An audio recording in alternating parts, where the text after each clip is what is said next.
In case you missed the news, Gordon Ryan will be competing against Felipe Pena in a no time limit, sub-only match on August 7th. Gordon's schedule is finally filling up because he's got the Felipe Pena match. He's doing ADCC both in his bracket and the super fight with Andre Galvao.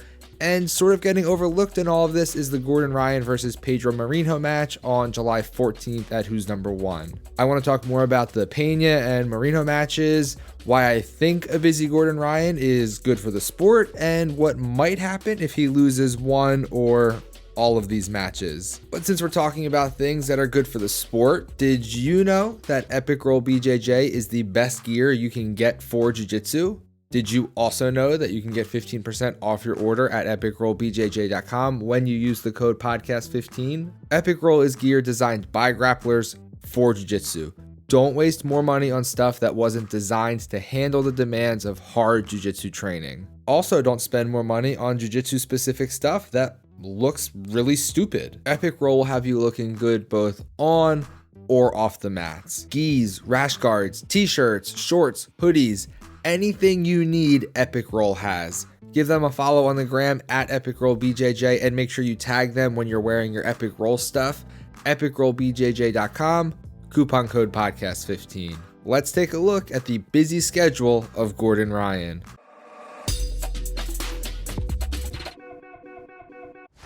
Gordon teased the Felipe match on Instagram, saying the best grappling match in history was just signed, and after much speculation about who his opponent would be, it was announced that it was none other than Felipe Pena. I personally was excited that Gordon Ryan has another match scheduled that is not against someone who is significantly smaller than him, and it is against someone who is at the top of the jiu-jitsu food chain. I'll let Gordon tell you about it. What's up, guys? We finally did it.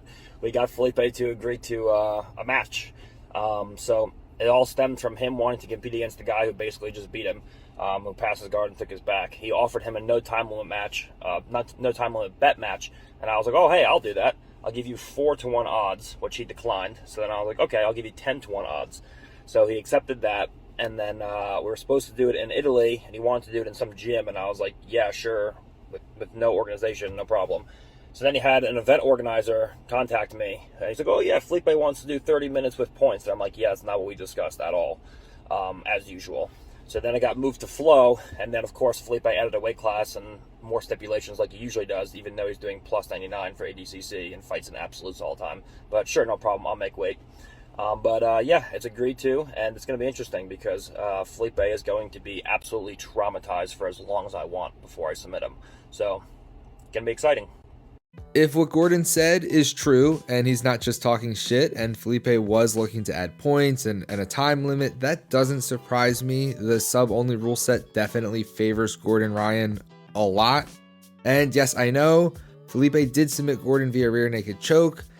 That was also 6 years ago. I'd make the argument that Gordon is a vastly superior grappler to the one he was 6 years ago. But that's what makes this matchup with Pena the match that people have been calling for forever. Pena is one of the few guys to beat Gordon Ryan over the past 6 or 7 years, and he has 2 wins over him. With that being said, Gordon is 63-1 since his last loss to Pena.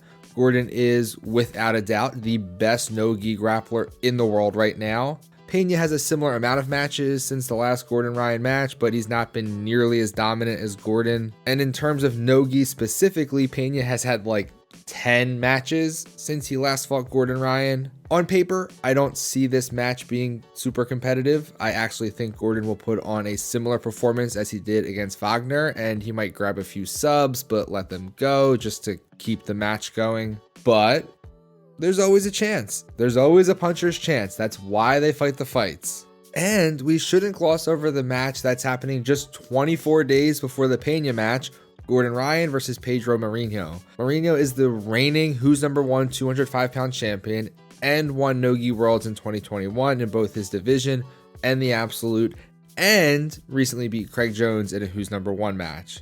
You could make the argument that just based on recent resume, he's a bigger threat to Gordon right now than Pena is. I know that everyone is really focused on ADCC and the Galvo match and the Pena match, but truthfully, I think the Mourinho match will be the closest of the bunch. I still think Gordon will win, but I think Mourinho will be the toughest of the tests. And make sure you are subscribed because I'll do breakdowns of all the matches after they happen, since those videos always do pretty well. Gordon having a busy schedule is just objectively good for the sport of jiu-jitsu.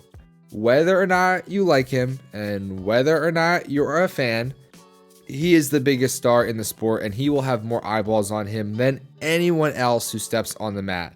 More eyeballs on him means more eyeballs on jiu-jitsu. If you go to the Flow Grappling YouTube page and you scroll the videos, you notice immediately that the videos that have Gordon Ryan in the title or on the thumbnail have more views than anything else.